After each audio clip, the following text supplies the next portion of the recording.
நண்பர்களுக்கு வணக்கம். Nifty future technical chart analysis என்னங்கிறத பார்ப்போம். ஸோ நாளைக்கு மார்க்கெட் பிக் பியர் மூவ் இருக்க சான்சஸ் இருக்கா இல்லையாங்கிறத நம்ம கொஞ்சம் அனலைஸ் பண்ணலாம். ஏன் அப்படின்னு பார்த்தீங்கன்னா, அ கிட்டத்தட்ட வந்து ரொம்ப நாளுக்கு பிறகு நல்ல ஒரு பிரேக் அவுட் ரேஞ்ச் நடந்திருக்கு. அது என்ன, எப்படி, என்ன பாசிபிலிட்டிஸ் இருக்கு அப்படிங்கிறத நம்ம கிளியரா அனலைஸ் பண்ணுவோம். ஃபர்ஸ்ட் நம்ம டே சார்ட் பார்ப்போம். ஸோ ஆல்ரெடி நம்ம வீக்லி டைம் ஃப்ரேம் என்னன்னு நம்ம இண்டிகேட் பண்ணி சொல்லியிருக்கோம். ப்ரீவியஸ் வீடியோல. இப்போ கரண்ட்ல பார்த்தீங்கன்னா, இப்போ டே டைம் ஃப்ரேம் சொல்லியிருக்கோம். பட் இருந்தாலும் கரண்ட் ஸ்ட்ரக்சர்ல டே டைம் ஃப்ரேம்ல இப்போ என்ன சிச்சுவேஷன்ல இருக்கு? நம்ம என்ன பண்ணலாம்? அப்படிங்கிறத பத்தி பார்ப்போம். ஸோ அதுக்கு முன்னாடி பார்த்தீங்கன்னா, நான் நேத்து சொல்லியிருந்தது, இன்னொரு டைம் சொல்லிடுறேன் என்ன சொல்லியிருந்தேன்ட்டு. அ புட் ஆப்ஷன் வந்து ஹோல்ட் பண்ணியிருக்கேன்னு நான் சொல்லியிருந்தேன். ஸோ அந்த ஹைக்கு மேல மார்க்கெட் சஸ்டெயின் ஆகலன்னா, நம்ம வந்து 23,160 வரும்னு நான் சொல்லியிருந்தேன். Okay.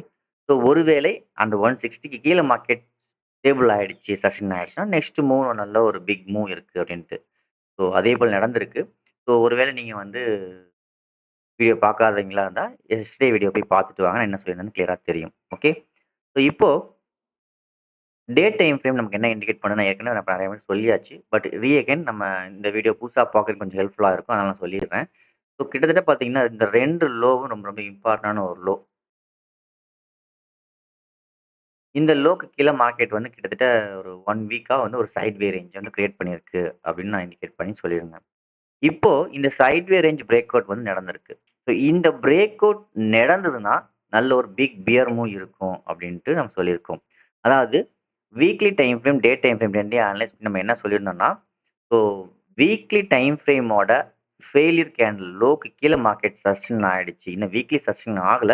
But day time frame வந்து பார்த்தீங்கன்னா, நமக்கு வந்து கீழ போறதுக்கான பாசிபிலிட்டீஸ் மாரி ஷோ பண்ணுது. பட் இன்டர் டைம் ஃப்ரேம் எப்படி இருக்கு? டே டைம் ஃப்ரேம் எப்படி இருக்குன்னு நம்ம வந்து அனலைஸ் பண்ணா தான் நமக்கு நல்லா கிளியரா தெரியும். ஸோ அந்த அனலைசிஸ் பண்ணும்போது நம்ம அதுக்கு தகுந்த மாதிரி என்ன பண்ணலான்ட்டு பார்ப்போம். இப்போ டே டைம் ஃப்ரேம்ல க்ளோஸ் வச்சு நான் சஸ்டெயின் ஆயிருக்கு. வீக்லி டைம் ஃப்ரேம் கீழயும் க்ளோஸும் வச்சிருக்கு. இப்போ இந்த இடத்துல வீக்லி டைம் ஃப்ரேம் ஃபெயில்ட் ஆகாம இருந்ததுன்னா, நம்ம என்ன பண்ணலாம்? எங்க போகும்? அப்படிங்கிறத நம்ம பார்ப்போம். ஸோ இப்போ இங்க பார்த்தீங்கன்னா, நெக்ஸ்ட் டார்கெட் ரேஞ்ச் ரொம்ப லாங்கா இருக்கு. நான் ஏற்கனவே சொல்லியிருந்தேன்னா, நல்ல பிக் பியர் மூவ் வரலாம் அப்படின்ட்டு. ஸோ இந்த லெவலுக்கு கீழ மார்க்கெட் வந்து சஸ்டெயின் ஆயிருக்கு. இன்ட்ரா டைம் ஃப்ரேமும் நமக்கு வந்து நல்ல ஸ்ட்ராங்கஸ்ட்டா க்ளோஸும் வச்சிருக்கு. பட் இருந்தாலும் நாளைக்கு ஓப்பனிங் எப்படி இருக்கும் அப்படிங்கிறத வச்சு தான் நம்ம டிசைட் பண்ண முடியும். நம்ம இன்னைக்கும் புட் ஆப்ஷன் சைட் வந்து ஹோல்டிங் வச்சிருக்கோம். ஓகே. ஆ பார்ப்போம். இப்ப நெக்ஸ்ட் டார்கெட் ரேஞ்ச் டே டைம் ஃப்ரேம் பொறுத்தவரைக்கும் எங்கன்னு பார்த்தீங்கன்னா, 21,800 ஃபர்ஸ்ட் டார்கெட்டாவும், நெக்ஸ்ட் டார்கெட் 21,300. இந்த 2 டார்கெட்டும் நமக்கு வந்து ரீச் ஆகறதுக்கு நெறைய சான்சஸ் இருக்கு. ஒண்ணு ஃபர்ஸ்ட் டார்கெட் 21,800, 2வது பார்த்தீங்கன்னா 21,300. இப்ப இந்த day time frame, weekly time ஃப்ரேம்க்கு கீழ நல்லா ஸ்ட்ராங்கஸ்ட்டா க்ளோஸ் வச்சிருக்கு. சைட்வேஸ் ரேஞ்ச கிரியேட் பண்ணி பிரேக் அவுட்டும் நல்லா க்ளோஸும் வச்சிருக்கு. பட் இந்த இடத்துல நாம இன்ட்ராடே டைம் ஃப்ரேம் என்ன மாதிரியான வியூஸ்ல இருக்கு? நல்லா ஸ்ட்ராங்கஸ்ட்டா இருக்கா? நம்ம புட் ஆப்ஷன்ஸ் ஹோல்ட் பண்ணியிருக்கேன். ஸோ இந்த ஹோல்டிங் வந்து ஒரு வேள நாளைக்கு ஸ்டாப் லாஸ் ஹிட் ஆனா என்ன பண்ணணும்? எப்படியெல்லாம் நம்ம வந்து ரிவர்ஸ் கால் சைட்ல ஃபோக்கஸ் பண்ணலாம்? அப்படிங்கிறதையும், ஒருவேள வந்து அகைன் ஒரு புட் கன்டின்யூ ஆச்சுன்னா, எப்படியெல்லாம் நம்ம போகலாம்? என்னென்ன வாய்ப்புகள் இருக்கு? அப்படின்னு நம்ம கிளியரா பார்ப்போம். ஓகே. இப்போ இன்ட்ரா டைம் சார்ட்டுக்கு போலாம்.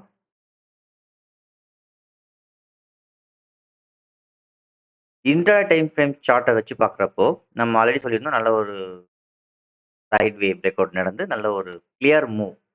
ஓகே. எஸ்டர்டே சொன்னது பாருங்க. ஸோ இந்த ஹை வந்து மார்க்கெட் வந்து ஃபெயில்ட் ஆயிருக்கு அப்படின்னு நான் சொல்லியிருந்தேன். ஸோ இந்த ஹைக்கு கீழ மார்க்கெட் வந்து க்ளோஸ் வச்சிருக்கு. ஸோ இந்த லெவல்ல நான் புட் வச்சிருந்தேன்னு நான் சொல்லியிருந்தேன். அதுக்கான டார்கெட் ரேஞ்ச் 23,160 நான் சொல்லியிருந்தேன். கிட்டத்தட்ட மார்க்கெட் வந்து அங்க வந்து ரீச் ஆயிடுச்சு. அதன் பிறகு இந்த லெவலுக்கு கீழ மார்க்கெட் க்ளோஸ் வச்சா, நல்ல ஒரு பிக் பியர் மூவ் இருக்க சான்சஸ் இருக்கு. சஸ்டெயின் ஆகணும், ஃபெயில்ட் ஆகாம இருக்கணும்னு நான் சொல்லியிருந்தேன். இப்ப வரைக்கும் இப்ப இருக்கக்கூடிய கேண்டில் ஸ்ட்ரக்சர்ஸ வச்சு சொல்றப்போ பார்த்தீங்கன்னா, ஆ எந்த ஒரு ஃபெயில்டும் இல்ல. பட் நாளைக்கு ஓப்பனிங் கேண்டில் இந்த பிரைஸ் ஆக்ஷன வந்து ஃபெயில்டு பண்ணாலும் பண்ணலாம். ஸோ அது என்னங்கிறத நம்ம லைவ்ல அப்டேட் பண்றேன். டெலகிராம் சேனலுக்கான லிங்க் வந்து பார்த்தீங்கன்னா, டிஸ்கிரிப்ஷன்ல குடுத்துருக்கேன். போய் ஜாயின் பண்ணிக்கோங்க. ஓகே. இது ஒரு ஃப்ரீ சேனல் தான். பெய்டு கிடையாது. ஸோ இந்த இடத்துல ஃபெயில்ட் ஆயிருக்கு. அதுக்கான லெவல் 23,160 நான் சொல்லியிருந்தேன். அந்த இடத்துல நம்ம ப்ராஃபிட்ட புக் பண்ணிட்டு, அகைன் மார்க்கெட் இது கீழ க்ளோஸ் வைக்கிறப்போ, அகைன் மார்க்கெட் வந்து புட் சைட்ல வந்து நான் ஹோல்ட் பண்ணியிருக்கேன். அதேபோல கால்க்கு ஃபோக்கஸ் பண்ணணும்னா என்ன சொல்லியிருந்தேன்னா, இந்த ஹைக்கு மேல மார்க்கெட் க்ளோஸ் வச்சுச்சுன்னா மட்டும் தான் நம்ம கால் சைட்ல ஃபோக்கஸ் பண்ணணும்னு சொல்லியிருந்தேன். ஸோ புதுசா வீடியோ பார்க்குறீங்கன்னா, எஸ்டர்டே வீடியோ போய் பார்த்துட்டு வாங்க. ஒருவேளை நேத்து கவனிக்காதவங்க 1 செகண்ட் இந்த வீடியோவ 1 செகண்ட் போய் பாருங்க. இப்போ நாளைக்கு என்ன மாரியான வியூல நம்ம ஃபோக்கஸ் பண்ணலாம்? புட் ஆப்ஷன் வந்து ஹோல்ட் பண்ணியிருக்கோம். ஓகே. ஸோ இந்த லெவல்க்கு மார்க்கெட் வந்து என்ன நடக்க வாய்ப்புகள் இருக்கு? புட் சைடு போகலாமா? வேண்டாமா? எப்படி என்னங்கிறத பார்ப்போம். இப்போ நாளைக்கு பொறுத்தவரைக்கும் நல்ல ஒரு ஸ்ட்ராங்கஸ்ட் க்ளோஸ் தான். ஸோ இந்த லெவல்க்கு கீழ மார்க்கெட் சஸ்டெயின் ஆயிடுச்சு. ஃபெயில்ட் ஆகாம இருக்குன்னா, நெக்ஸ்ட் லெவல் நல்ல ஒரு லாங்ல இருக்கு.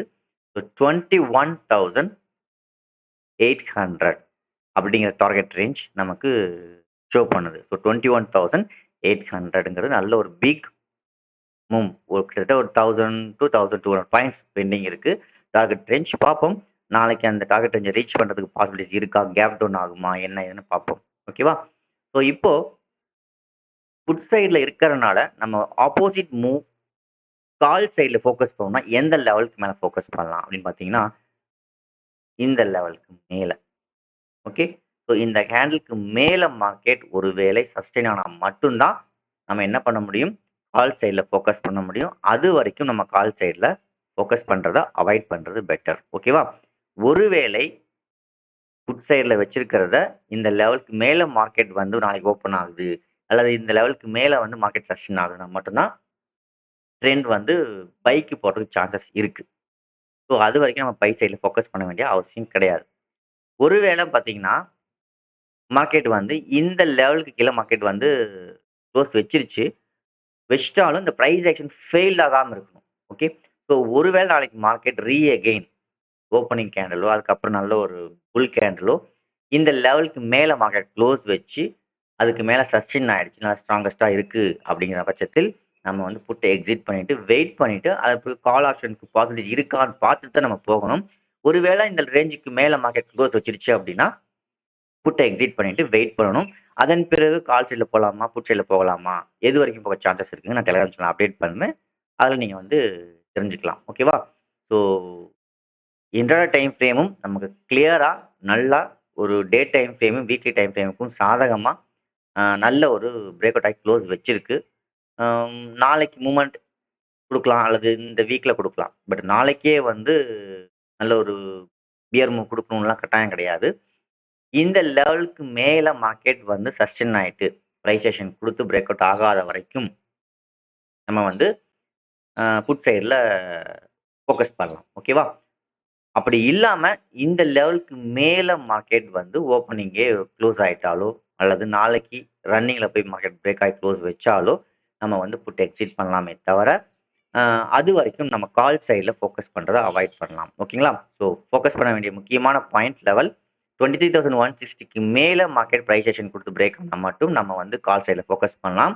அதர்வைஸ் இந்த ஹை அதாவது 23,470 இந்த லெவலுக்கு மேல மார்க்கெட் வந்து க்ளோஸ் வச்சு செஷன் ஆனா மட்டும் தான் நம்ம கால் சைட்ல ஃபோக்கஸ் பண்ணலாம். ஓகே. அதர்வைஸ் மார்க்கெட் வந்து ஒருவேளை வந்து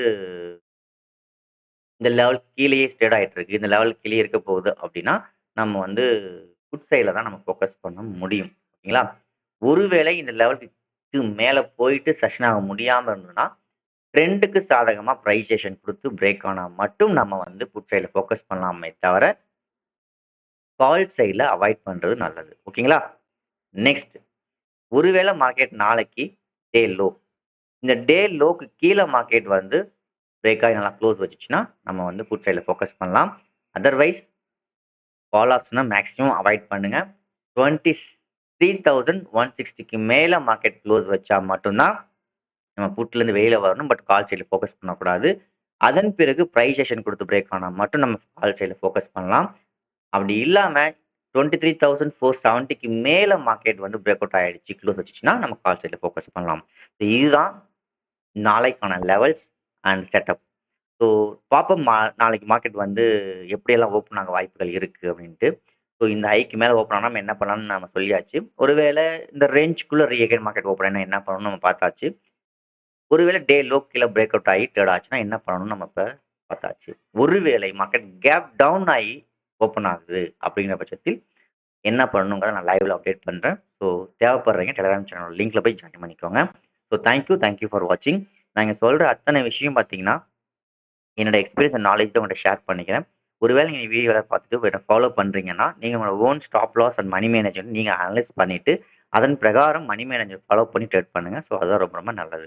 ஒருவேளை இந்த வீடியோ பிடிச்சிருந்தா, தயவு செஞ்சு நெறைய பேருக்கு இந்த வீடியோவ ஷேர் பண்ணுங்க. ஸோ தேங்க் யூ ஃபார் வாட்சிங்.